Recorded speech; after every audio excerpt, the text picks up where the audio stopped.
আরে বলরাম, সখা তুমি কি করছো? প্রদীপগুলোকে সাজিয়ে রাখছি, দোকানে নিয়ে যাব। সখা, আমার খুব খিদে পেয়েছে, কিছু খেতে দাও না। আচ্ছা একটু দাঁড়াও, মা এখন রান্না করছে।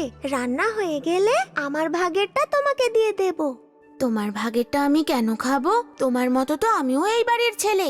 মাকে গিয়ে আমার জন্য রান্না করতে বলো। আচ্ছা ঠিক আছে, দাঁড়াও, আমি মাকে বলে আসছি।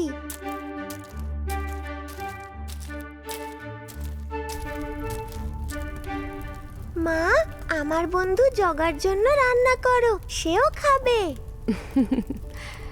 হ্যাঁ, করে দেব। বলরাম, আয় খেয়ে যা।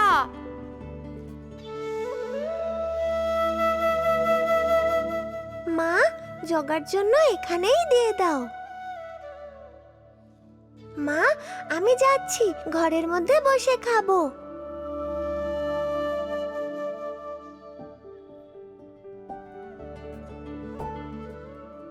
বলরাম, মাকে তুমি বলো না, আমিও মায়ের কোলে শোবো।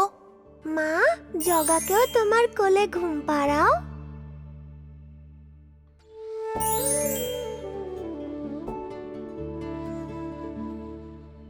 ওগো শুনছো, দোকানের মালপত্র আনার জন্য আমি একটু বাইরে যাচ্ছি, তাই আমাকে একটু খাবার বেঁধে দাও, আমি বাইরে খেয়ে নেব। হ্যাঁ গো, তুমি একা কেন যাবে? সঙ্গে বলরামকেও নিয়ে যাও। নিয়ে তো যেতাম, কিন্তু ওর গুরুকুলে যাওয়া হবে না। ছেড়ে দাও, আমি একা একা চলে যাব। বলরাম, তুমি বলে দাও, আমি ওনার সঙ্গে যাব। বাবা, তুমি একা যাবে বলে চিন্তা করো না, তোমার সাথে জগাও যাবে। যখন দরকার পড়বে ওকে একটা ডাক দেবে, ও নিশ্চয়ই শুনবে। হ্যাঁ রে বলরাম, তুই ঠিক কথা বলছিস। মহাপ্রভু সবসময় আমার সঙ্গে আছেন, উনিই তো আমার একমাত্র আশা আর ভরসা। এই, চল চল চল। হেই, বল বল বল। হ্যাঁ হ্যাঁ, চল চল চল চল। চল রে কস্তুরী, চল, আরো তাড়াতাড়ি চল। সন্ধে হবার আগে আমাদের বাড়ি পৌঁছতে হবে যে।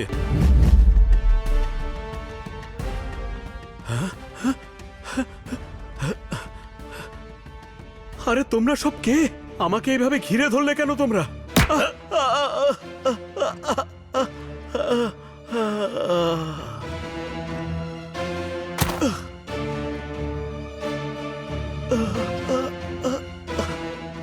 হে আমার প্রভু জগন্নাথ, আমাকে একটু সাহায্য করো। আরে থামো থামো থামো, কেউ একজন অসুস্থ অবস্থায় শুয়ে আছে, দেখতে হবে। আরে এ তো আমাদের সোমনাথ দেখছি, মনে হচ্ছে অজ্ঞান অবস্থায় আছে। সৈন্যরা, জল আনো।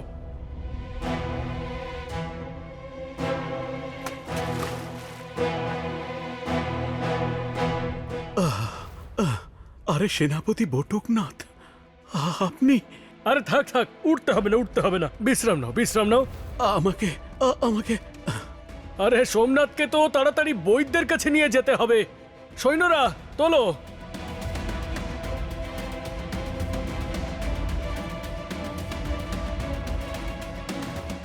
সৈন্য, যাও সোমনাথের বাড়িতে খবর দিয়ে এসো।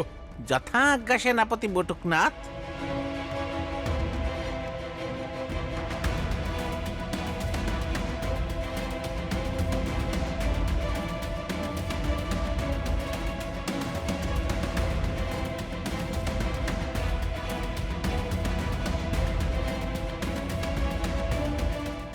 আমি এখন কোথায় আছি বলবেন? তুমি এখন আমার কাছে চিকিৎসাধীন।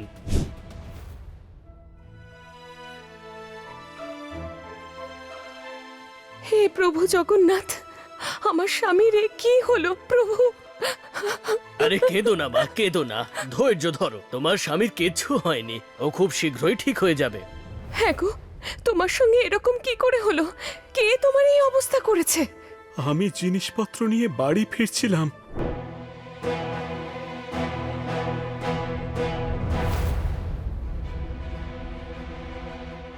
আর ঠিক সেই সময় আমাদের সেনাপতি বটুকনাথ দেবদূত হয়ে এসেছিলেন বলেই আমি বেঁচে গেছি। প্রণাম সেনাপতি মশাই, আপনি আমার স্বামীকে রক্ষা করেছেন।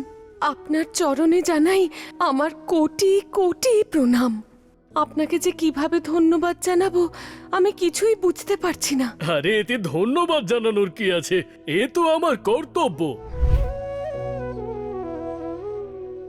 শোনো না, বলছি যে তুমি কি আমাকে একটু ধরে আমার দোকান পর্যন্ত নিয়ে যাবে? আমি তাহলে দোকানটা খুলবো।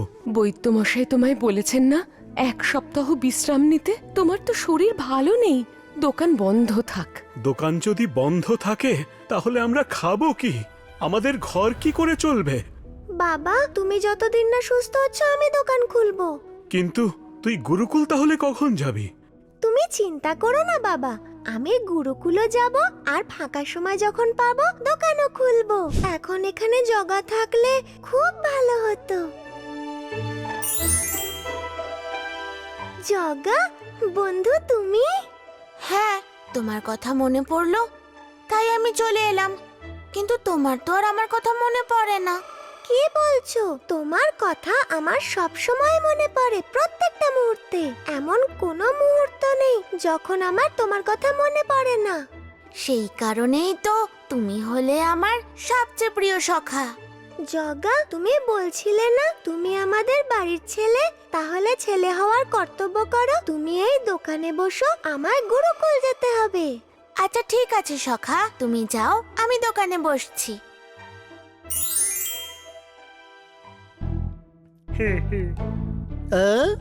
আরে দোকানে কি আজ তুই বসেছিস? হ্যাঁ, বলরাম কোথায় গেল?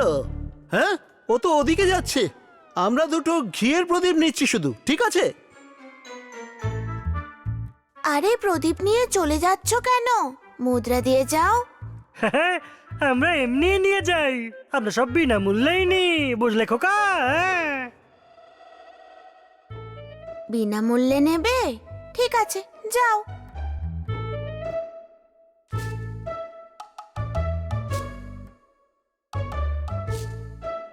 ভাই গটরু, এই প্রদীপটা তো জ্বলছে না। হ্যাঁ, মনে হচ্ছে ও আমাদেরকে খারাপ প্রদীপ দিয়ে দিয়েছে। হ্যাঁ হ্যাঁ, ঠিক বলেছিস ভাই মাট্রু। চল ওর সাথে গিয়ে কথা বলি। আরে তুই আমাদের কোন প্রদীপ দিয়েছিস যে জ্বলছেই না? হ্যাঁ, আমি কোথায় দিলাম? তোমরাই তো নিয়ে চলে গেলে। আচ্ছা বাদ দে, আমরা আরো দুটো নিচ্ছি।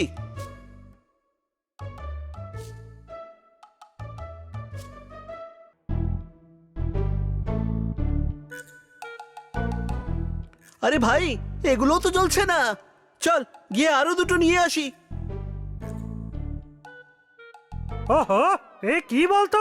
হ্যাঁ, একটা প্রদীপও জ্বলছে না। ঠিক আছে, আরো দুটো নিচ্ছি।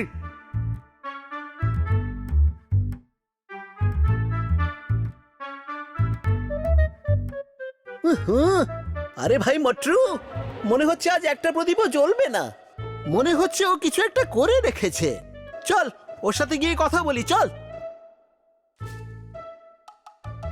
হ্যাঁ, এই যে বদমাস, তুই কি সব প্রদীপ রেখেছিস? হ্যাঁ, একটাও জ্বলছে না। বিনামূল্যে নিলে জ্বলবে না, মুদ্রা দিয়ে নিলে ঠিক জ্বলবে। কি বললি কি বললি? তুই আমাদের থেকে মুদ্রা নিবি? ঠিক আছে, আমরা যাচ্ছি। আর এই সমস্ত প্রদীপ নিয়ে আমরা নরেন্দ্র পুকুরে ফেলে দেব। আরে ভাই রে, আমার হাত জ্বলে গেল রে।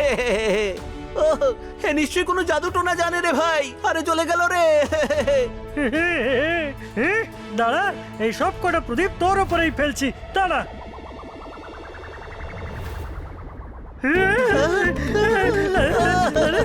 আরে ভাই, পালা পালা, আরে পালা। এই সব কটা প্রদীপ আমাদেরকে ধাওয়া করছে কেন? আরে ভাই গটরু, আরে চল চল চল। বিনামূল্যে নিয়ে যাবে? এবার দেখো কেমন মজা হয়।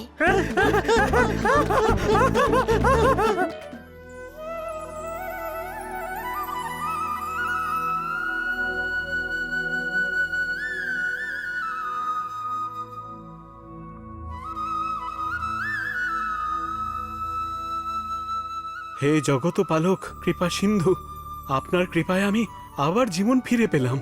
এই অধমের প্রতি আপনার এত দয়া দেখে আমি ধন্য হয়ে গেলাম প্রভু, আমি ধন্য হয়ে গেলাম। হে মহাবাহু পতিত পাবন, আমার পরিবারকে তুমি তোমার আশ্রয়ে রেখো প্রভু। তোমার জয় হোক মহাপ্রভু, তোমার জয় হোক। এই যে শুনছো, তুমি ভালো হয়ে যাওয়ার পরে আগে মহাপ্রভুর দর্শন করলাম। এবার যে সেনাপতি মশাই তোমায় সাহায্য করেছিলেন তার সঙ্গে দেখা করে ধন্যবাদ জানিয়ে আসি, চলো। তুমি কি সেনাপতি বটুকনাথের কথা বলছো নাকি? উনি তো খুব ব্যস্ত মানুষ। উনি এখন কোথায় আছেন কে জানে। ওনার সাথে দেখা করা খুবই কষ্টকর ব্যাপার। ওই দেখো, সেনাপতি বাবু মহারাজ আর বড় পান্ডার সাথে এদিকেই আসছেন। আমাদের মহারাজের জয় হোক, সেনাপতি বটুকনাথের জয় হোক। আরে সোমনাথ, পরিবারকে সাথে নিয়ে জগন্নাথকে দেখে ফিরছো মনে হচ্ছে। হ্যাঁ সেনাপতি মশাই, সেনাপতি মশাই, আমাকে নতুন জীবন দান করার জন্য আপনাকে অনেক অনেক ধন্যবাদ। আরে আমি তোমাকে নতুন জীবন দিলাম? আরে এ কেমন কথা বলছো? আপনি সেদিন জঙ্গলে যদি আমাকে ডাকাতদের হাত থেকে না বাঁচাতেন, আমি হয়তো আজকে বেঁচে থাকতাম না। আরে এসব কথা কি বলছো? আমি তোমাকে কবে বাঁচালাম? কই, আমার তো কিছু মনে পড়ছে না। আপনি হয়তো রাজকাজের ব্যস্ততার জন্য ভুলে গিয়েছেন। আপনি তো আমার স্বামীকে বৈদ্যের কাছে নিয়ে গেছিলেন, চিকিৎসা বাবদ আপনি সমস্ত মুদ্রা দিয়েছিলেন। চিকিৎসা মুদ্রা? না না না, আমার তো কিছু মনে পড়ছে না। তুমি বোধহয় বুঝতে পারোনি, সে অন্য কেউ হবে হয়তো। সে আর কেউ নয়, আপনি তো ছিলেন। আমি মিথ্যে কথা কেন বলবো? বৈদ্যমশাই আর আমার স্ত্রীও দেখেছে। আচ্ছা ভালো করে বলো তো, এটা কোন দিনের ঘটনা? গত সোমবারে ওপরের গলিতে সূর্যাস্ত হওয়ার 2 ঘন্টা আগে।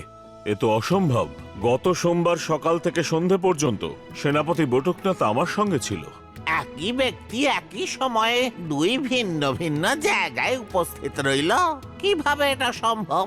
এই ঘটনা তো জট পাকানো সুতোর মতো বলে মনে হচ্ছে। এর উত্তর তো একমাত্র জগাই দিতে পারবে। জগা, এই সমস্যার সমাধান তো শুধু তুমিই করতে পারবে। আমি জানি এর পিছনে নিশ্চয়ই তোমার হাত রয়েছে। ওনাকে বাঁচানো থেকে শুরু করে বৈদ্যকে মুদ্রা দেওয়া অবধি সেনাপতি রূপে তো আমিই ছিলাম। হে ব্রহ্মাণ্ডের নায়ক, দয়ানিধি, দয়ার সাগর, তোমার করুণা পেয়ে আমি যে কি বলে ধন্যবাদ দেব।